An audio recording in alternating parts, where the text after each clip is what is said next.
Hi there, this is Ranjit, and in this video we'll be doing the unboxing and have a first look at this iPhone 10. This is not known as the iPhone X. As you can see, nowhere it says iPhone X. It's known as the iPhone 10, not the X. And as you can see, I have the 256GB variant, and this is the Indian unit. As you can see, the price is 1,02,000. So certainly on the expensive side. We also get a 64GB variant that is for 89,000. And guys, I have had actually already opened up the box and have set up the phone itself. In fact, I was stuck yesterday at the airport, so just used it a little bit, took a lot of snaps, so I'll show you that later, but I've repacked it. As you can see, you get that designed by Apple in California, so you get the Apple stickers with this one, small pamphlet that gives you an idea. The biggest difference is the screen and the Face ID. I'll talk about the Face ID because I've used it now for the last 12 hours. I'll share that experience. So you get the SIM ejector tool with this one. So that's what it's warranty and stuff. So let me keep these things to the side for now. And here is the iPhone itself. As you can see, this is the silver variant. We get this in only two colors, space gray and this silver variant. In fact, the iPhone 8 Plus I had in the space gray variant, so I thought, why not try this one? As you can see, if you notice, this feels a lot smaller, though this one is having a 5.8-inch screen. The iPhone 8 Plus actually has a 5.5-inch screen, but as you can see, this is a lot smaller. This will in fact totally easily fit inside this one. In fact, it is it's slightly bigger than the regular iPhone 8. So that's what is regarding the size. And regarding the accessories, this is very similar to earlier iPhones. We get a charger. Sadly, this is not a quick charger, though the phone supports quick charging. This is just a normal charger that we are getting. And we get the ear pods, and we also get the Lightning to 3.5mm connector because we don't have a headphone jack even on this one. And we also get the Lightning cable. So in terms of accessories, we are not getting anything special with this iPhone X. It's the same as the iPhone 8 or the 8 Plus. So let me keep this to the side and let's bring this. And as you can see, it's just the screen. We don't have any physical buttons because Apple is utilizing Face ID, and I'll show you that. But here, as you can see, the silver variant has the stainless trim. Even the space gray is stainless steel, but that is in a darker color. So if you want the stainless steel finish, the silver one has it. From the front, both of them are black, as you can see. And here we have the volume rocker. Here your SIM tray, again, single nano SIM.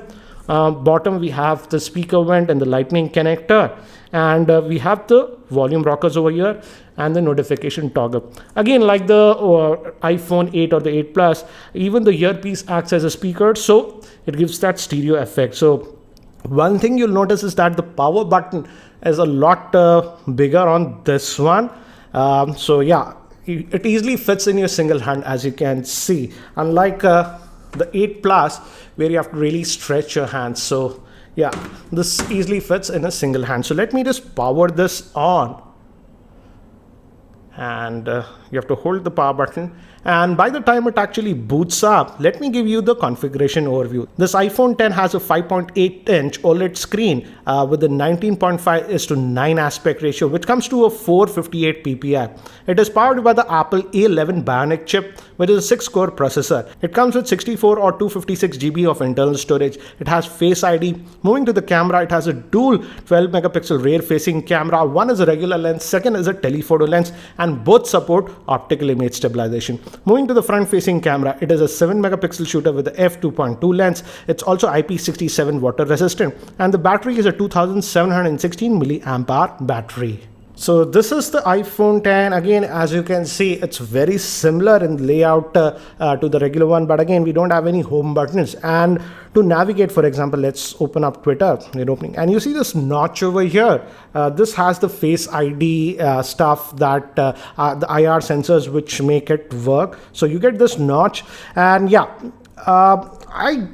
it feels a little bit distracting initially, but after a couple of hours I almost forgot about it. And another thing is that not all apps actually take use of this full screen size. Apple is still updating. Developers have to update their apps. For example, if I go to my mail app, as you can see, we have those up and down notches. So that is something that you have to note. Again, that will be solved later on, but most of the Apple apps, as you can see, it's fully there like this. So again, to go back to the home screen, you just swipe like this, it goes back. And you might ask, what about the multitasking? For example, let's say we open this setting and stuff. And for multitasking, actually, you just hold it like this and you get to the multitasking tray like this. And another thing that I've noticed is, let's say we have, for example, let's say the weather app I've opened. Let me just go back, and this Twitter app. And I just want to go back to that weather app. You just swipe from here to here, you can go back, and you just swipe back, you go back to this app. So it's actually easy to switch between the apps like this. You don't have to always use this gesture and get to the multitasking tray. So that is one thing that I have noticed, and in a couple of hours you actually get used to it. So this is easy. Again, I jump between a couple of apps a lot, so this is a lot easier. You just swipe like this and it goes, and to go back to the home, it goes like this. So yes, there is a slight learning curve, but again, yeah, you can grasp it after a couple of hours. And the biggest thing about this is the Face ID. And I tested this one for almost 12 hours, and it actually works even in pitch darkness. For example, this is switched off, and if you just raise your phone, it actually comes like this, and it unlocks like this. And by default, it does not. You have to swipe this to unlock. So if you just look at the phone, it won't unlock. And another thing is that if your eyes are actually closed, it won't work. For example, let's test that. I'll just keep my eyes closed, and let me open it now. So only after I open my eyes, it unlocks. I'll again do a different video regarding Face ID if you guys want, in different scenarios. But even in pitch dark, actually it works. I have to really test how well it works in bright outdoor sunlight conditions. That is the thing that I didn't test. But the Face ID actually works, and this gesture is nice. You don't have to press this power button. You just pull it up, and as you can see, it unlocked. So that works. Let's also look at some of the settings. And if you go to the settings, and let's look at the display. Again, the display actually is really good on this one, so you don't have to worry about that one. And as you can see, the display is really good. It's a OLED screen, and it also has that True Tone option, and you can enable or disable. By default, it is enabled, but if you enable it, and sometimes in indoor lighting conditions, the screen tends to get a little bit on the yellowish side, because that's easier on your eyes. So that is also a toggle over here. And regarding the storage, if you go to general storage, this is the 256 gigabyte variant, and out of that 256, you roughly get about 245 GB. So that is another thing you have to note, because if you are a very heavy user, yeah, the 64 GB variant is there, but that might not be enough. And regarding camera now, even the telephoto lens, that's the 2x zoom, is having optical image stabilization, and the aperture is 2.4, whereas on the iPhone 8 Plus, the telephoto lens simply did not have any optical image stabilization, and it had an aperture of 2.8. So this lets in slightly more light. And another thing is that because of this depth camera with the front facing, it can shoot portraits also. In fact, I shot a few. Let me show you. This, as you can see, is the portrait mode. It gets that background blur. And if you click on this and edit, you can change. If you go over here, this is the portrait, natural lighting. This is the portrait light, studio lighting, contour lighting, and stage lighting, and other effects. So this was only possible with the rear facing camera, but now this is even possible with the front facing camera. And the camera interface again hasn't changed. If you see, it's almost the same.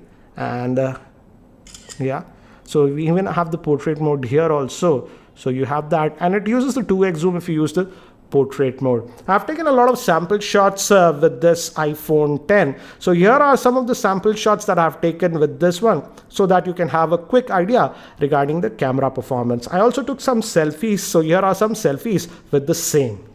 So what do you think about the iPhone 10 And yeah, I will be comparing it with some other phones also. For example, particularly the camera performance with this Pixel 2 XL, because the camera performance on this Pixel 2 XL is actually very good. And I'll be posting my review in about 2 odd weeks or so. But I know quite a few of you might be having a lot of questions regarding this iPhone 10. So do post your questions in the comment section below, and I'll try to post a FAQ video in the next 2-3 days. And if you're still not subscribed to my YouTube channel, hit that subscribe button. Thanks for watching. This is Ranjit, and I hope to see you in my next video.